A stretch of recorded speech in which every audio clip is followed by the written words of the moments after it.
Hey everyone, sorry it's been such a long time since I've made a video. I will try and update you guys on everything that has happened since. If you guys have any questions, please feel free to drop them in the comment section below, or you can private message me on Instagram and Facebook and I will try and make a Q&A video at some stage. For those of you who are new here, I'm Nicole and I'm 22 and I live near Wairau, New Zealand. I had an RNY Gastric Bypass done almost 13 weeks ago. I chose to document my journey for friends and family and also for other people who are looking at having the bypass done. I've only really been able to find a lot of information on the sleeve, especially with people my age. And even though the operations are for the same end result, they're still kind of different in their own ways. Before I give you guys an update of where I'm at in my journey, I'm going to go a bit more in depth of kind of like what contributed to my weight gain and all that sort of stuff. All my other videos have been really short and sweet, so I thought I'd kind of do this one a bit different, a bit more in depth and a bit more personal so that you guys can really sort of get to know me. In my other videos, I was shy. I didn't want to just put myself on the internet and, tell everybody about my past, but now I'm ready to do that. I will note this video, if you're under 16, you should probably ask your parents if you want to watch it, just because I'm going into, some things like depression and that, and yeah, I guess I would prefer that you consulted with your parents before you watch something like this, which could trigger you. So I've struggled with my weight ever since I was a child. I have done things like gone gluten-free and dairy-free. I've done diets such as Weight Watchers, Celebrity Slim, Atkins, keto. I've also been to gyms, I've seen personal trainers, and then I've also seen psychologists and dietitians, both in the public system and the private. Unfortunately, none of these have been completely successful. Each time I would lose weight and then gain the weight back and a couple more kilos.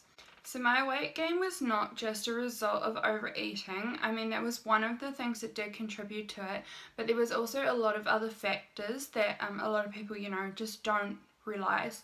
So when I was about 9 years old, I got my first period. That's when I really started to gain weight.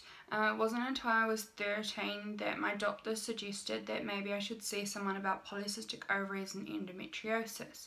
So when I was 13, I had my first laparoscopy. It was confirmed that I have bad PCOS, however, endometriosis was not confirmed, but the surgeon did say that it could be hard to detect in someone who is so young, so they basically put it as suspected endometriosis. So I was put on various different forms of birth control. That was basically to stop the cramps and make it easier to sort of get out of bed every time I had my monthly. There was one that kind of worked. When I say kind of, I mean kind of, because it basically stopped my monthly.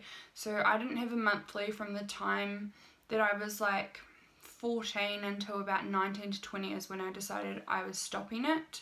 The problem I faced is that I gained weight as a side effect of the medication I was on, and then when I would try to lose weight, because I had polycystic ovaries, my metabolism was slower, so that made it really hard. So yeah, once I hit the age of 19 to 20, I decided that's it, I'm stopping birth control. It might sound silly to some people, but I wanted to feel like a girl. I mean, I wanted to feel normal, and I mean, people are like to me, what is normal? And I mean, for me, it was just I got my monthly and was like every other girl that struggled at that time of the month. There are also other factors that contributed to my weight gain. I found comfort in food when I was depressed and anxious. I started getting bullied in my first year of high school. I was the pale white girl with black bushy eyebrows and pimples, thanks PCOS. It was horrible. I lasted a term at my first high school. I left when the bullying got so bad. It's not something I really talk about. After that I went to a further 4 high schools before I did correspondence, and then I dropped out because I had a job. So I left school when I was about 16 and I only had NCA level 1. I look back at it and I'm like, I wish I did stay in school, but it is what it is. So from the ages of about 13 until I was 21, I was put on a lot of different antidepressant medications. There were times that I did start looking at ways to end my life. I have been in hospital over the years a number of times for overdoses. I don't usually talk about this part of my life, but I think it's important I do talk about it because it was my life. I'd rather be honest about my past and everything that happened because it basically got me to where I am today. So when I was 17, I left home to study, and that's where I found a love for alcohol. Everyone was drinking and I thought, cool, I can finally make friends, you know, if I drink I can fit in, you know, it's something I can actually do. The problem though there was that I couldn't control my drinking. At that age I was like, oh, I'm just young, you know, everyone's doing it, I don't see the problem. It wasn't until recently that I realised I did have a problem, and I can admit that now. Over the years my drinking got worse, as did my depression and anxiety. It wasn't until I moved back to New Zealand after spending a couple of months working in Australia that things really started to deteriorate. So my 21st in April last year was the beginning of my downward spiral. So I got really intoxicated to the point I actually had to be taken away in a police car on my 21st birthday. The next couple of months after that were a bit of a blur. I was basically drunk most days of the week, using weed daily and ecstasy on the odd occasion. One night I decided I'd be the sober driver, and I had work the next morning at 6 AM. I don't know who I was kidding. I mean, at that time in my life I didn't know what sober was. So it hit 3 AM and I was like, holy fuck, I got work in 3 hours. And I was like, fuck it, you know, I live 2 minutes away, I can drive home, it'll be sweet. I don't know what I was really thinking. I mean, I could have killed someone. I mean, it's not funny. I know people that have died on the roads recently, and it's not actually a joke. So the police caught me and I was well over the limit. I immediately lost my license and was given a date to appear in court. I was beside myself by the time I got home. I had like 2 hours left before I was meant to start work. I knew my parents were going to be like really mad at me, and I decided, you know, let's end my life. That used to be the answer for everything when I didn't know what to do anymore. I was like, let's just end it, you know, we can get this over with. So I spent 3 or 4 days in ICU after a drug overdose. When I came to it, I was then told I had to appear in court in a couple of days. Lost my license for 6 months.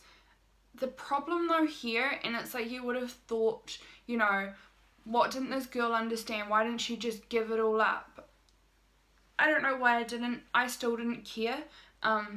It kind of sucks, you know, now I'm like, holy shit, you know, looking back. But I didn't care at that point. I still wasn't done with my drinking. Once I ended up in hospital with hepatitis from drinking alcohol and taking drugs that I shouldn't have been taking, and medication, and once I realised I had literally lost everyone around me, that if I didn't stop I was just gonna die. That's not something that's easy to comprehend when you're 21, like, you know, you're like, everyone around me is drinking, why do I have the problem, why can't I just be like them? Talking about friends, I will point out I did lose a lot of people with the way I behaved. I'm not proud of a lot of the things I did, and I do want to apologise to those people. I've already apologised to them, and I mean at the time it didn't mean a lot because I hadn't changed, and I can confidently say I am a different person now. So on the 27th of August 2017 I decided, okay, I'm not well, I'm gonna go stone cold sober and I'm gonna move back to my parents' place. Basically I knew if I was living at home there's no way I could drink because 1, I don't have a vehicle because I sold it when I lost my license, and 2, we basically live in the middle of nowhere. So it was a good thing for me to do. It was really hard, I'll admit, for the first couple of weeks. I lashed out a lot of times, I was really angry, I wanted to drink, but I knew I couldn't. So that's when I decided I would completely change my lifestyle. I was like, I'm not going to half-ass do this, I'm not going to give up like every other time. you know, I've started and given up a lot of things in life, and this time I was not going to do that. So I had looked into weight loss surgery before, and I was always like, that's the easy option. I'm not going to be the person that does that. It wasn't until I had a look on YouTube and saw that a lot of people have actually had great success from this and have gotten their life back. In fact, they've even gained more of a life. So then I was like, okay, let's do this. I was fully aware I might not get accepted through the public health system, and I didn't. You guys can check out my other YouTube videos, I'll link them all down below, to see the process I went through to have weight loss surgery done privately. So I'm now almost 13 weeks post-op. I am due to have my 3-month post-op checkup in Auckland next week. I admit this is not a quick fix, and that you should not just take this option lightly. If you've been through everything and your surgeon and doctor believe it's the best thing for you, then yeah, sure, go ahead with it. Weight loss surgery for me is basically a tool to help me get to where I need to be.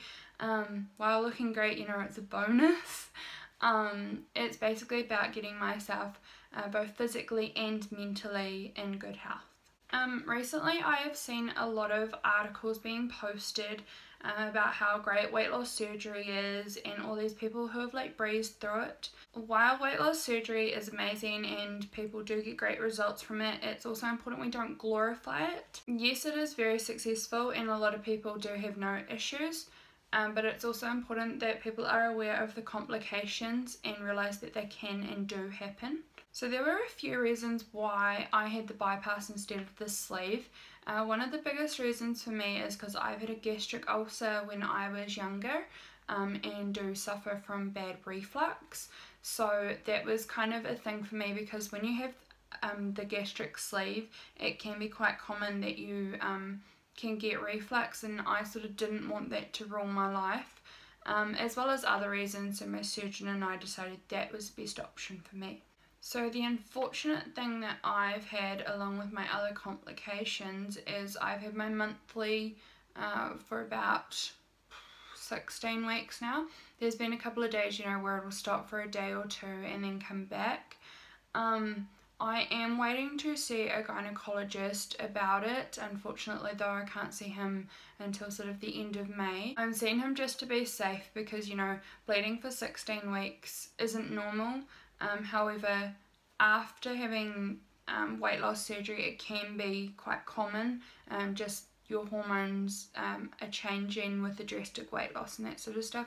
So while I'm not overly concerned, I do just want to get it checked out. I'm currently having about 2 to 3 meals a day. Each meal is anywhere between 3 teaspoons to 8 teaspoons. I spent the first 10 weeks sort of living off almost 1 to 2 teaspoons of food a day, so I am improving.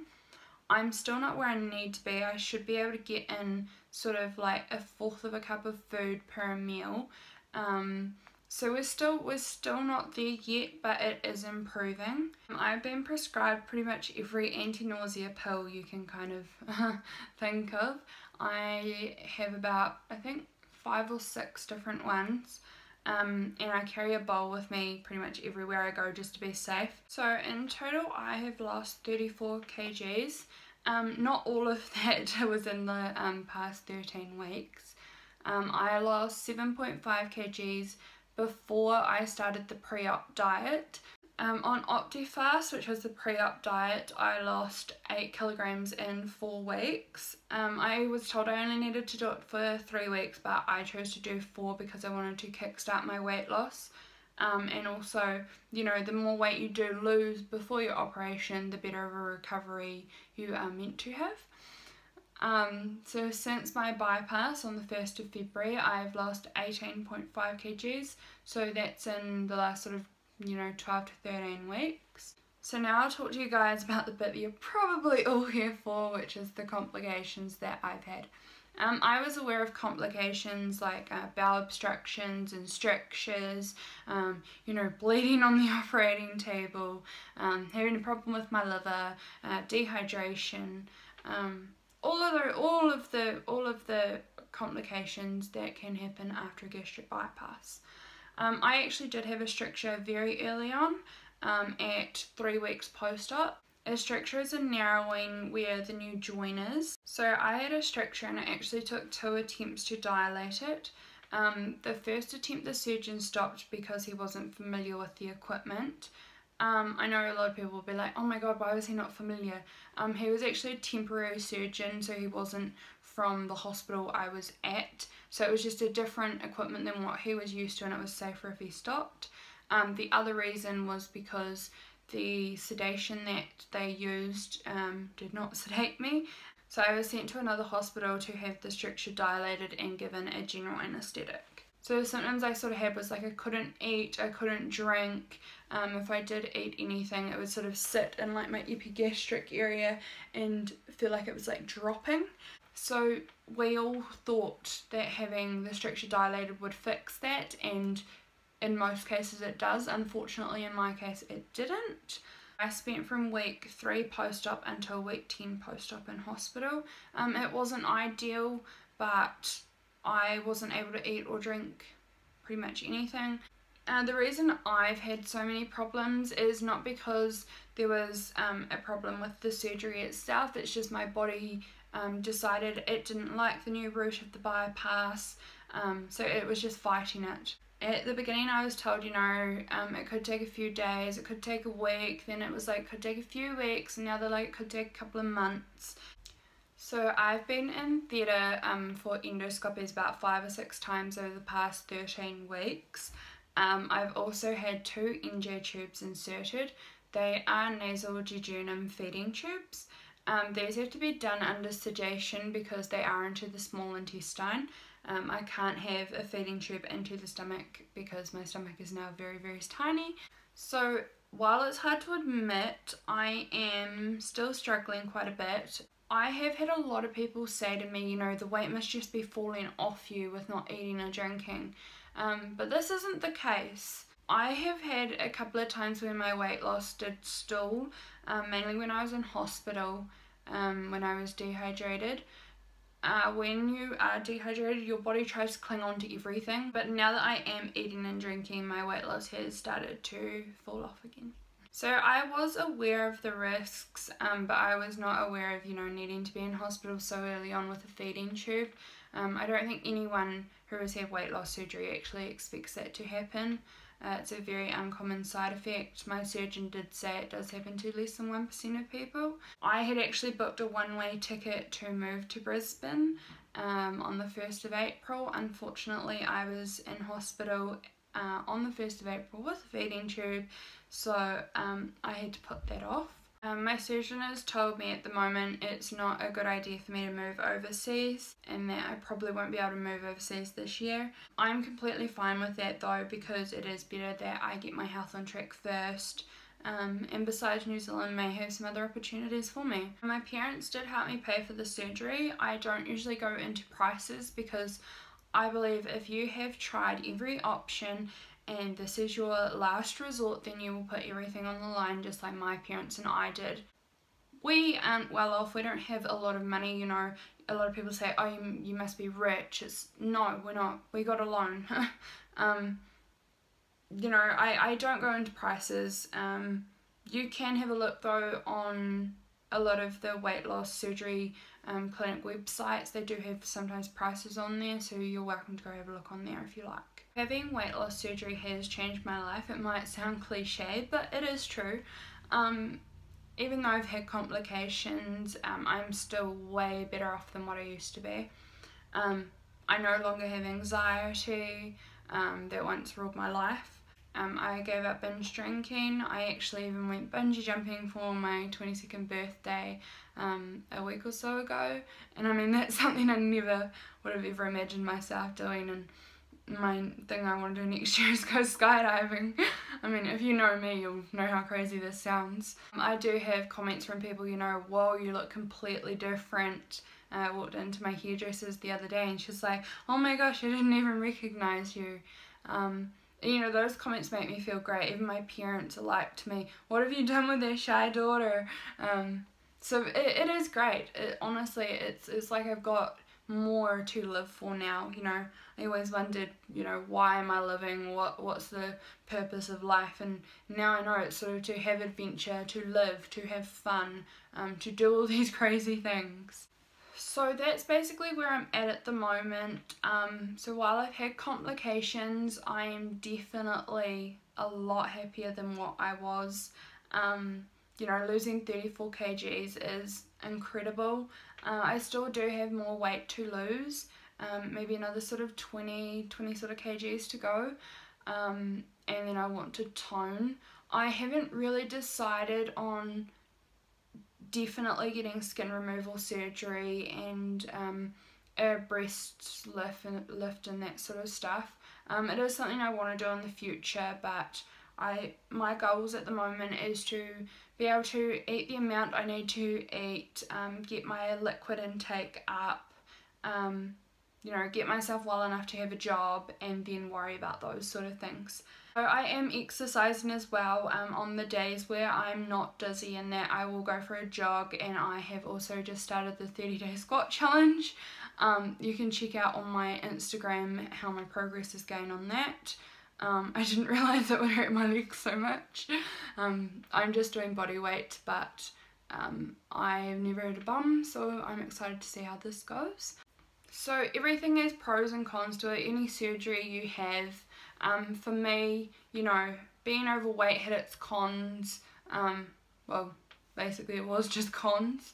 What this journey has taught me so far is that while I thought it was just a physical challenge, it's also a mental challenge, and it's one that while I have had complications, I am so grateful that I've been able to embark on this journey. So yeah, like I said at the start of this video, if you guys have any questions, please comment them below or send me a private message on Instagram or Facebook, and I will either reply to your message or I will try and make a Q&A video at some stage. I will link all my accounts below, and I will talk to you guys again. Cool. Sweet.